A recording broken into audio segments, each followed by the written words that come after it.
So, you've decided to leave Google Chrome. Maybe the memory hogging finally got to you. Good choice.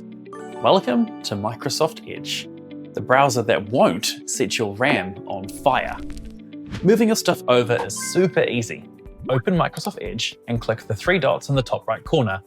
From there, go down to Settings and select that. Under the Profile Settings area, you'll see a button to import browser data. Click on this. Then, click on the Import button next to Import data from Google Chrome. You can select which profile from Chrome you'd like to import and choose what you want to import. Favorites or bookmarks, not save passwords though, as we already use Bitwarden for that. Autofill form data, payment info, browsing history, settings, extensions, and even open tabs. Hit import and it's done almost instantly. Your Edge browser is now completely set with your bookmarks and everything else ready to go, as if you're still using Chrome, except now your PC's memory isn't being chewed up. Better living, everyone.